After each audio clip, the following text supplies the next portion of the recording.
Welcome everybody, and thank you for joining me for employment law training today. My name is Maggie Davis, and I serve as the Vice President of Human Resources for our company, XYZ Corporation.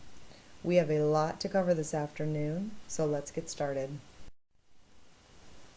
We're going to cover quite a bit this afternoon, so please be sure to take notes, as this information will provide you with an overview of how to keep yourself and our company out of trouble when it comes to employment law. We will discuss four main topics to include equal employment opportunity, performance management, labor relations, and safety. As we discuss these different laws and how they will affect you as a manager and our company, it is important to first discuss our company structure. As you know, we're based here and privately held in Omaha, Nebraska, with one location which services customers in all 50 states. As you also know, most of our employees are on the production floor in a manufacturing environment. Most of you are here today because you're in a management role and need to understand the legal environment in today's workforce.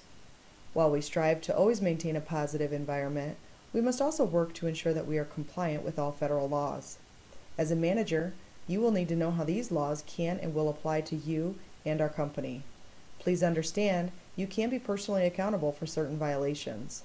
My job today is to help you understand how to protect yourself, our company, and your team members' equal opportunity rights and safety. If you're not familiar with Equal Employment Opportunity, or EEO, this is enforced by the Equal Employment Opportunity Commission, which enforces all U.S. labor laws, with the exception of the Equal Pay Act, which we will cover later. Employment decisions, whether regarding hiring, job assignments, pay, promotions, discipline, or discharges, must never be based on race, color, religion, sex, including pregnancy, national origin, age, disability, or any genetic information. You might be asking yourself how this applies to you. Well, as you interview, manage, and sometimes even terminate employees, you're required by law and our company policy to do so without discrimination. This does include employees who are resident aliens with eligibility to work in the United States. Now let's narrow in on the law and act that supports equal employment opportunity. The Civil Rights Act was signed into law by Lyndon Johnson back in 1964 and outlawed discrimination based on anything defined as a protected class. This law also ended unequal voting rights and racial segregation in schools, at the workplace, and other facilities that serve the general public. Many of you are responsible for hiring associates to your respective teams. Our HR department has outlined your hiring practices and has provided you with applications to use for employment. You'll notice in the suggested interview questions that criteria related to anything belonging in the protected classes has been left out.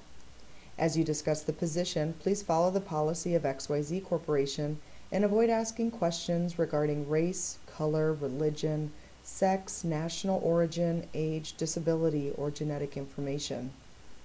A simple question regarding child care needs might bias your opinion on a candidate's availability, so we should never ask someone if they have children. The better question to ask is, what hours are you available to work? To help you with mitigating your risk, please follow the interview guidelines as provided by my team in Human Resources. Upon hiring an associate, keep in mind that their pay should be equitable regardless of gender. Please seek the advice of HR when determining appropriate compensation offerings. As you assign work, please do not discriminate based on these criteria as well. All employees should be treated equally and given reasonable accommodation as necessary and required by our company policy. The same applies for any punishments or terminations. If you ever have any questions or doubts, please see someone in HR to help you. When in doubt, you can also visit our company handbook, which outlines these policies more carefully. After our training today, you will all be required to sign our employee handbook, stating that you are aware of and will comply with these policies. It's important to note that harassment is also covered under the Title VII and is strictly prohibited within XYZ Company.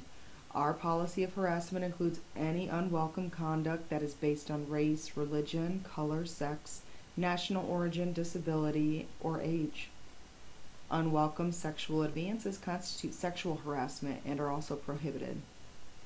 Try to avoid offensive jokes, slurs, name calling, physical threats, assault, intimidation, offensive pictures, and also emails.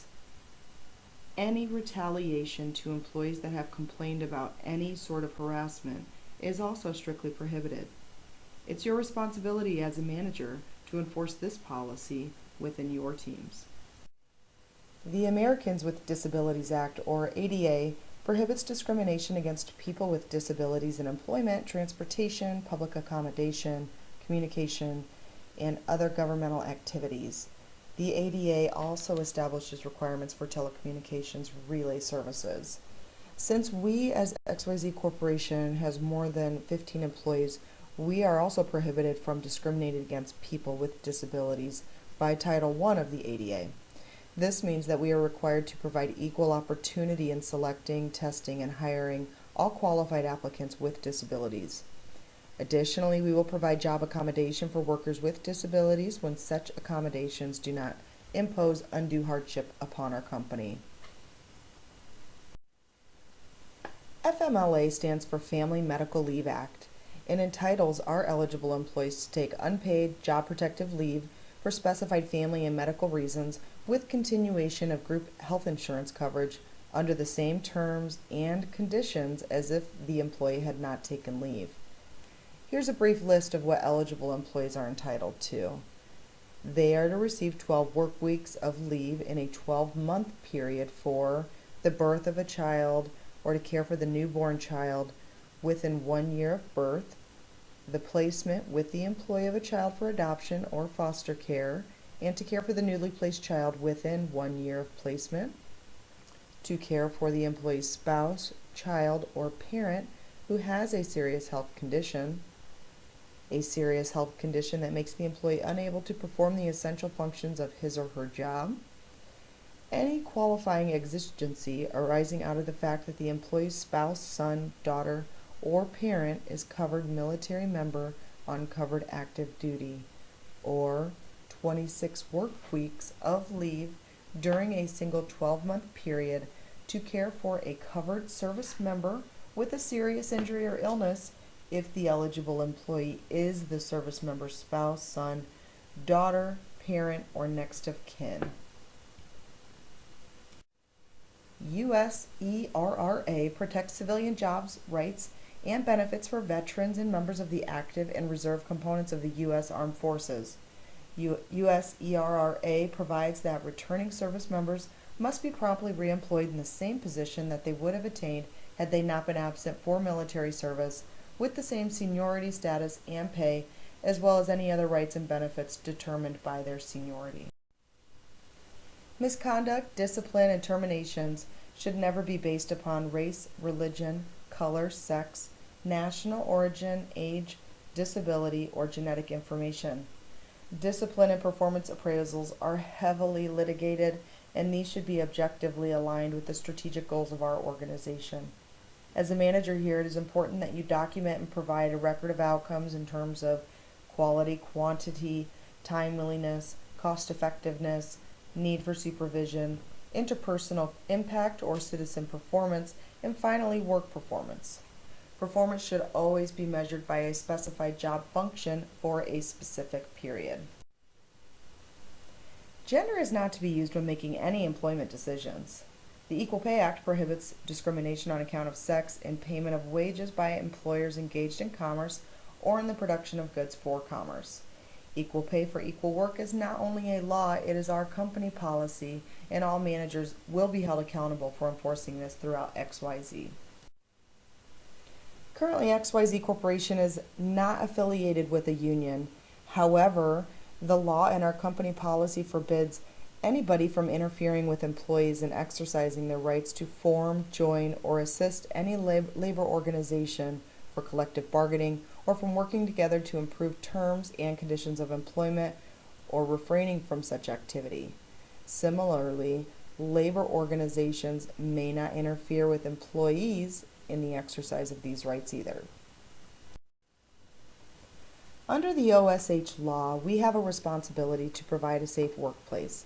As a manager, it is your responsibility to help maintain a workplace free from serious recognized hazards, and comply with standards, rules, and regulations issued under the OSH Act, more commonly known as OSHA. We have signs, color codes, posters, and labels within our manufacturing area to warn employees of potential hazards. If an incident does occur, please notify someone immediately. You will also be required to attend mandatory training as per our company policy. Thank you for joining me. Please see me if you have any questions regarding any of the material that we have covered today.